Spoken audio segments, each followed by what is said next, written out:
السلام عليكم ورحمة الله. بسم الله الرحمن الرحيم.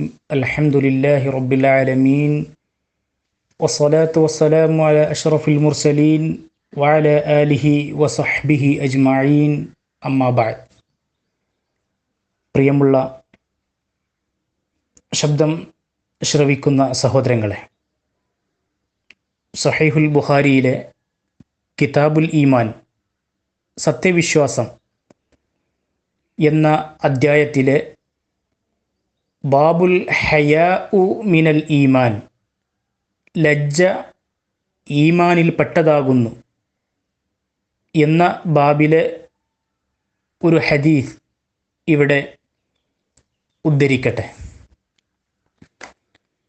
ഹദ്ദസന Abdullahi bin Yusuf ഖാൽ അഖ്ബറന Malik bin Anas അൻ ഇബ്ൻ ശിഹാബ് അൻ Salim bin അബ്ദില്ലാഹ് അൻ അബീഹ് അന്ന റസൂലല്ലാഹി സ്വല്ലല്ലാഹു അലൈഹി വസല്ലം മറ അലാ റജുലിൻ മിനൽ അൻസാർ വഹുവ യഇദു അഖാഹു ഫിൽ ഹയാ فقال رسول الله صلى الله عليه وسلم دعه فإن الحياء من الإيمان.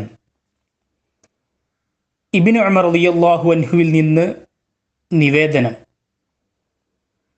അന്ന റസൂലുള്ളാഹി സ്വല്ലല്ലാഹു അലൈഹി വസല്ലം മറ അലാ റജുലിൻ മിനൽ അൻസാർ, റസൂൽ സ്വല്ലല്ലാഹു അലൈഹി വസല്ലം അൻസാറുകളിൽപ്പെട്ട ഒരാളുടെ സമീപത്തുകൂടി നടന്നുപോയി. വഹുവ യഇദു അഖാഹു ഫിൽ ഹയാഇ, ആ സമയം അദ്ദേഹം തൻ്റെ സഹോദരനെ ലജ്ജയുടെ കാര്യത്തിൽ ഉപദേശിക്കുകയായിരുന്നു. ഫഖാല റസൂലുള്ളാഹി സ്വല്ലല്ലാഹു അലൈഹി വസല്ലം, അപ്പോൾ നബി സല്ലല്ലാഹു അലൈഹി വസല്ലം പറഞ്ഞു, ദഅഹ് ഫഇന്നൽ ഹയാഅ മിനൽ ഈമാൻ, അദ്ദേഹത്തെ വിട്ടേക്കൂ, ലജ്ജ വിശ്വാസത്തിൽ പെട്ടതാണ്. ഇതാണ് ഹദീസ്, അതിൻ്റെ അർത്ഥവും. ഹദീസിലെ വിഷയം ലജ്ജയാണ്, ലജ്ജാശീലമാണ്. ലജ്ജയുടെ പ്രാധാന്യവും പ്രസക്തിയും എന്താണ് എന്നാണ് ഹദീസ് നമ്മെ തെര്യപ്പെടുത്തുന്നത്. ലജ്ജ ഈമാനിൻ്റെ ഭാഗവും അംശവുമാണ് എന്ന് ഈ ഹദീസ് നമ്മെ പഠിപ്പിക്കുകയാണ്. യഇദു അഖാഹു ഫിൽ ഹയാ, തൻ്റെ സഹോദരനെ ലജ്ജയുടെ കാര്യത്തിൽ ഉപദേശിക്കുകയാണ്. യൻസഹു, ഉപദേശിക്കുന്നു. യുഹവ്വിഫു, ഭയപ്പെടുത്തുന്നു. യുദക്കിർ, ഉത്ബോധിപ്പിക്കുന്നു. ഇങ്ങനെയാണ് ഹദീസിൻ്റെ വിശദീകരണമായി കൊണ്ട് നൽകിയതായി കാണുവാൻ സാധിക്കുന്നത്. തൻ്റെ സഹോദരൻ ലജ്ജാശീലമുള്ളവനായതിനാൽ അത് ഉപേക്ഷിക്കുവാൻ അൻസാരി അവനെ ഉപദേശിക്കുന്ന അവസരത്തിലാണ് പ്രവാചകൻ സല്ലല്ലാഹു അലൈഹി വസല്ലം ഇപ്രകാരം പ്രസ്താവിച്ചത് എന്ന് നമ്മൾ മനസ്സിലാക്കണം. മാനുഷികമായ മുഴുവൻ ഗുണങ്ങളെയും സജീവമാക്കി നിർത്തുന്നത് മനസ്സിലേക്ക് ആഴത്തിൽ ഇറങ്ങിയ ഈമാനാണ്. അതുകൊണ്ടാണ് ലജ്ജ വിശ്വാസത്തിൻ്റെ ഭാഗമാണ് എന്ന് പറയാൻ കാരണം. അൽ ഹയാഉ ശുഅബത്തും മിനൽ ഈമാൻ, ലജ്ജ ഈമാനിൽപ്പെട്ടതാണ്.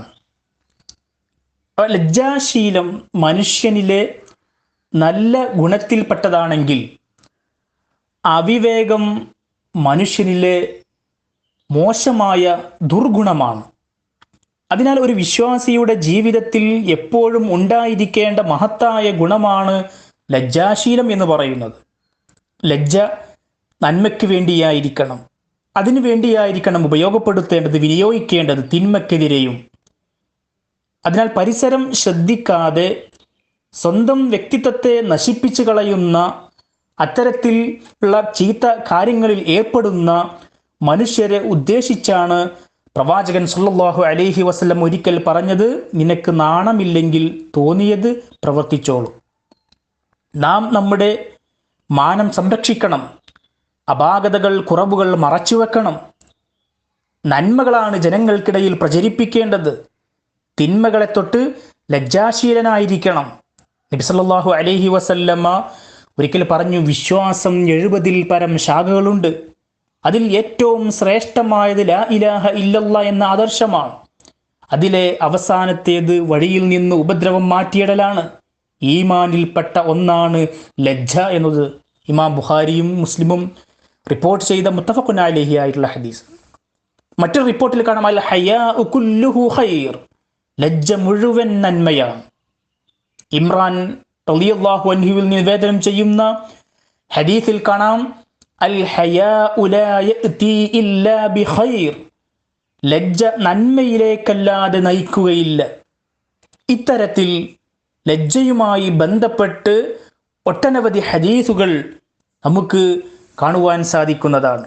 മറ്റൊരു ഹദീസിൽ ഇപ്രകാരം വായിച്ചെടുക്കാൻ സാധിക്കും, ലജ്ജയും ഈമാനും യോജിച്ച് നിൽക്കുന്നവയാണ്. ലജ്ജയും ഈമാനും യോജിച്ച് നിൽക്കുന്നവയാണ്. അവയിൽ ഒന്ന് നഷ്ടപ്പെട്ടാൽ മറ്റേതും നഷ്ടപ്പെട്ടത് തന്നെ എന്ന് പറഞ്ഞാൽ ഈമാനിൽ നിന്നുള്ളതാണ് ലജ്ജ. അതാണ് ഹദീസ് നമ്മെ പഠിപ്പിക്കുന്നത്. നന്മകളെ വളർത്തുന്നതിൽ, നന്മകളെ നിലനിർത്തുന്നതിൽ ഈമാനും ഹയാഇനും വലിയ പങ്കാണുള്ളത്.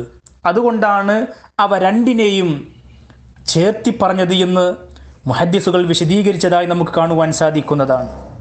നബി സല്ലല്ലാഹു അലൈഹി വസല്ലമ കൂടുതൽ ലജ്ജയുള്ള വ്യക്തിയായിരുന്നു.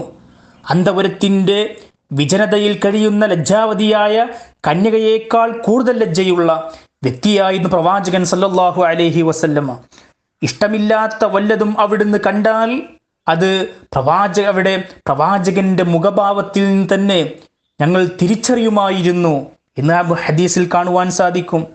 ഇങ്ങനെ എണ്ണിയാലൊടുങ്ങാത്ത തിന്മകളിൽ നിന്നുള്ള രക്ഷാ കവചമായി അല്ലെങ്കിൽ സഹായിയായി വർത്തിക്കുന്നത് അവനിലെ ലജ്ജാശീലമാണ് എന്ന് നമ്മൾ മനസ്സിലാക്കേണ്ടതുണ്ട്.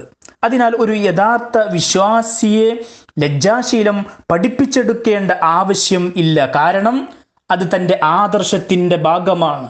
തൻ്റെ ഒരു സഹോദരൻ ലജ്ജാശീലത്തിൻ്റെ ആവശ്യകത ബോധ്യപ്പെടുത്തി ഉപദേശിച്ചു കൊണ്ടിരിക്കുന്ന ഒരു സഹാബിയെ കണ്ടപ്പോൾ നബി സല്ലല്ലാഹു അലൈഹി വസല്ലമ ആ മനുഷ്യനോട് പറയുകയാണ്, അയാളെ വിട്ടേക്ക്, ലജ്ജ ഈമാനിൽപ്പെട്ടതാണ് എന്ന് പറഞ്ഞാൽ വിശ്വാസത്തിൻ്റെ മാധുര്യം അറിഞ്ഞവൻ ലജ്ജ എന്ന മഹത്തായ ഗുണത്തിൻ്റെ മധുരവും അറിഞ്ഞവനാണ്.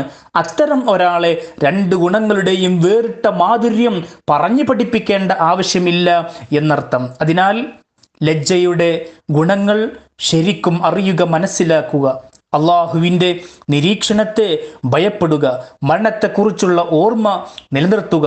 അങ്ങനെ യഥാർത്ഥ ലജ്ജാശീലം ഉള്ളവരിൽ അള്ളാഹു സുബ്ഹാനഹു വ തആല നമ്മേവരെയും ഉൾപ്പെടുത്തി അനുഗ്രഹിക്കുമാറാവട്ടെ. റബ്ബനാ തഖബ്ബൽ മിന്നാ ഇന്നക അൻതസ് സമീഉൽ അലീം വതുബ് അലൈനാ ഇന്നക അൻതത് തവ്വാബുർ റഹീം വസല്ലല്ലാഹു വസല്ലമ അലാ നബിയിനാ മുഹമ്മദിൻ വഅലാ ആലിഹി വസഹ്ബിഹി വസല്ലം. അസ്സലാമു അലൈക്കും വറഹ്മത്തുള്ളാഹി വബറകാതുഹു.